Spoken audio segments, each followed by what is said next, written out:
Au nom de Dieu, le tout miséricordieux.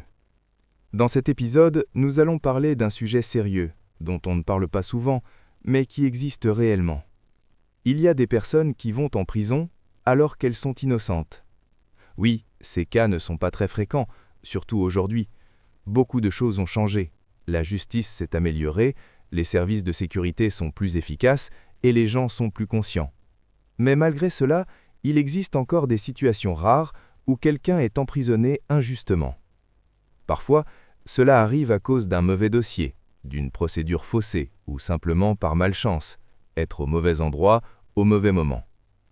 À une certaine période, il y avait beaucoup de dossiers venant de plaintes, certaines déposées par des détenus et d'autres contre eux.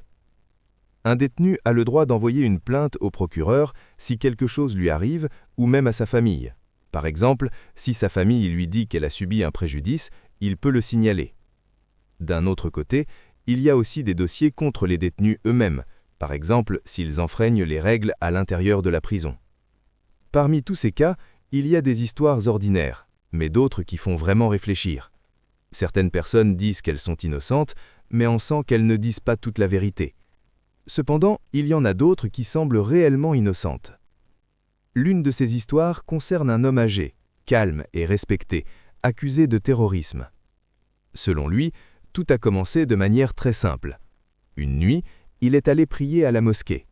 Là-bas, il a remarqué 3 hommes inconnus. Ils semblaient religieux, avec des barbes, et parlaient de foi. L'imam a dit aux gens que ces hommes étaient des invités et a demandé de les aider avec de la nourriture et des couvertures. Cet homme, avec de bonnes intentions, les a invités à dormir chez lui au lieu de rester à la mosquée. Il les a accueillis, leur a donné de manger et ils ont passé la nuit chez lui. Mais tôt le matin, tout a changé. Les forces de sécurité sont arrivées, ont encerclé la maison et ont arrêté les 3 hommes, ainsi que le propriétaire. Plus tard, il s'est avéré que ces hommes étaient recherchés dans des affaires graves et que les autorités les cherchaient depuis longtemps. À cause de cela, l'homme a été considéré comme complice, alors qu'il voulait seulement faire une bonne action. Il a continué à affirmer qu'il était innocent, mais il s'est retrouvé impliqué dans une affaire très grave. Cela montre que parfois, une personne peut se retrouver en difficulté simplement à cause de ses bonnes intentions. La deuxième histoire s'est passée dans un parc public où les gens vont faire du sport le matin. Une femme était là et soudain, elle s'est mise à crier. Des gens sont venus vers elle et elle a dit que 4 hommes l'avaient agressée et violée. Elle a aussi affirmé les avoir vus entrer dans un bâtiment proche. On a appelé son mari, qui travaillait dans la sécurité. Il est venu rapidement avec une équipe. Ils sont entrés dans le bâtiment et ont trouvé 4 jeunes hommes. Ils ont été arrêtés immédiatement. La femme les a identifiés comme étant les agresseurs. Les jeunes ont tout nié, mais comme ils ont été arrêtés près du lieu et qu'il y avait un rapport médical, l'affaire est devenue sérieuse. Ils ont été placés en détention pendant l'enquête. Cependant, un avocat n'était pas convaincu. Il a décidé d'investiguer lui-même. Il est allé sur les lieux et a trouvé un gardien présent ce jour-là. Le gardien a raconté une version totalement différente. Il a dit que la femme était avec un autre homme et qu'il avait vu cet homme la frapper. Les 4 jeunes n'avaient rien à voir avec cela, ils ne faisaient que passer. Cette information a changé la compréhension de l'affaire, mais malheureusement, tout n'a pas été corrigé rapidement et certains de ces jeunes ont souffert des conséquences. La troisième histoire concerne un jeune homme qui vivait des difficultés familiales. Il a quitté la maison et a commencé à travailler seul. Il a connu une femme de son entourage qui avait une fille. Il lui rendait visite, l'aidait et traitait la fille comme si elle était la sienne.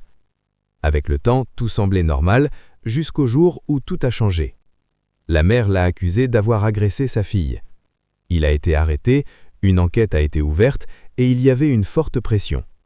Le dossier a été rédigé d'une manière qui le faisait apparaître coupable. Même s'il niait tout et qu'il n'avait pas les moyens de se défendre correctement, il a été condamné à la prison. En prison, il continuait à dire qu'il était innocent et que l'affaire était manipulée. Plus tard, un événement inattendu s'est produit.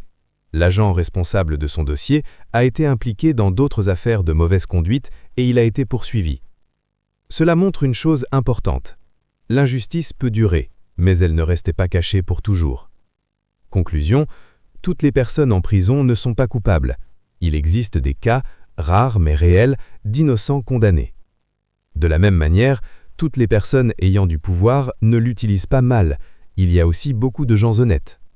À la fin, Dieu peut retarder la justice, mais il ne l'oublie pas. Et toute injustice, tôt ou tard, finit par apparaître.